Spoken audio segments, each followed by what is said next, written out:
Well, on that point, if we fail, what protects us now? Professor Christopher Isike is a professor of African politics and international relations at the Department of Political Sciences at the University of Pretoria. Professor Isike, good afternoon to you. Isn't that an important point that Minister Pandor is making, that this really is a test for the international order, what's supposed to be a rules or law-based order? And Israel, we know, says it won't comply.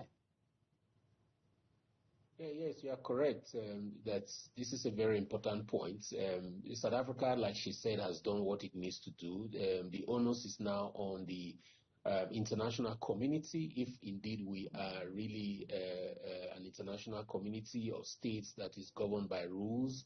And then we should all abide by rules and ensure that it's a collective responsibility to ensure that, rules are respected, rules are implemented.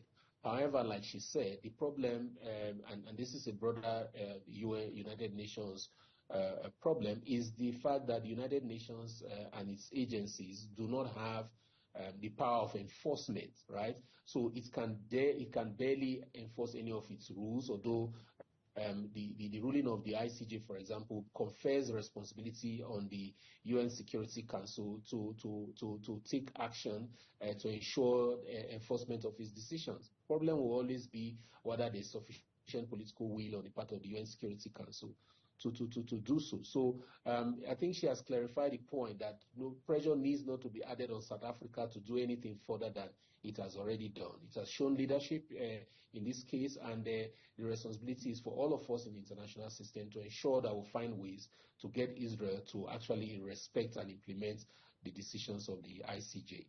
I mean, this is all, in a way, a huge test, once again, for the United Nations. And as you know, the United Nations has failed several important tests recently. I just don't see, I mean, we all know the only institution, the only group of people that have any influence over Israel is the United States.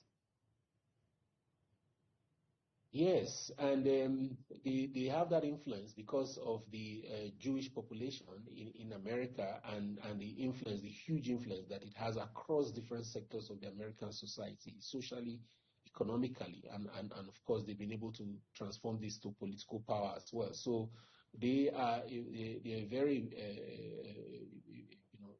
influential people in the U.S. In fact, there are those who say on the side that Israel has captured America, even though the Americans will not want you to believe that.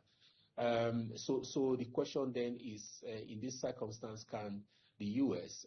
actually force the Israel to respect those decisions, knowing fully well that the U.S. itself may be complicit in any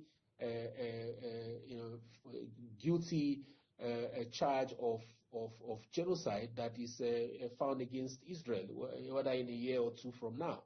And it's an irony because the Israel, powerful as they are not able to actually stand and fight any of their enemies on their own without military support from the U.S. So the question is, why is the U.S. not able to look Israel in the eye? In this case, it's really the Prime Minister Netanyahu, who is actually, from his body language, behaves as if he is the American president. So these are questions that we have to keep asking.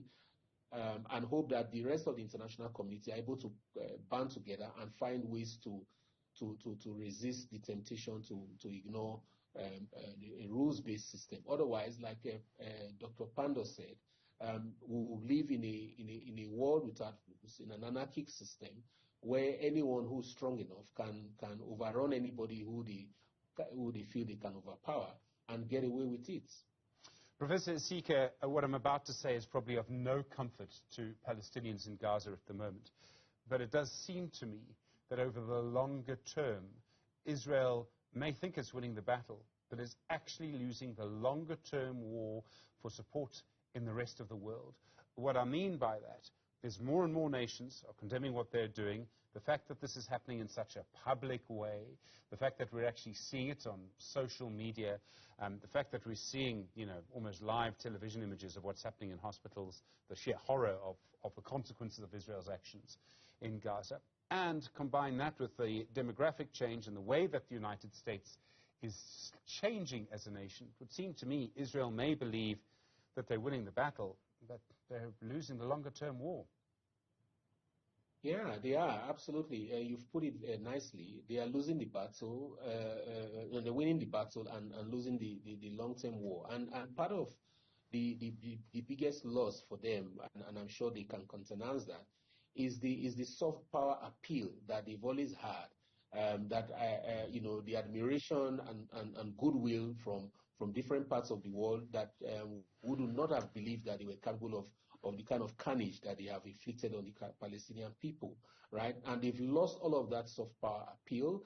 And even within the United States, you have strong movements of people, some of them even Jewish, that are not in support of what the state of Israel is doing. So that is on the one hand. On the other hand, and this underscores the fact that there is no military solution to this. So it is foolhardy to continue to bomb and militarize the conflict in the hope that somehow you will be able to make the problem disappear. The thing is that they, by the kind of things they've done in Gaza and West Bank and the whole Palestinian area, they are sowing seeds for regenerating and reproducing this conflict, because these children that will survive this carnage are going to become more justified in joining Hamas. And the whole notion that this conflict started on the 7th of October is a falsehood that the world is now beginning to wake up to. The fact that many years before 7th October, the crime of occupation has been committed. The world has paid blind eyes to Israel, breaking international agreements, breaking international law, and simply, occupying Palestine. And this is what gave birth to 7 October, even though we condemn it for the atrocities that was committed by Hamas. Let's not forget that the monster called occupation led to the monster called 7 October. So ultimately, if a military solution is not going to solve the problem, it has to be a political solution. And everyone in the world, including the United States, of course, is beginning to see and agree that a two-state solution with boundaries that will have to be renegotiated and agreed on is the only way out of this, and that will give permanent peace to both entities.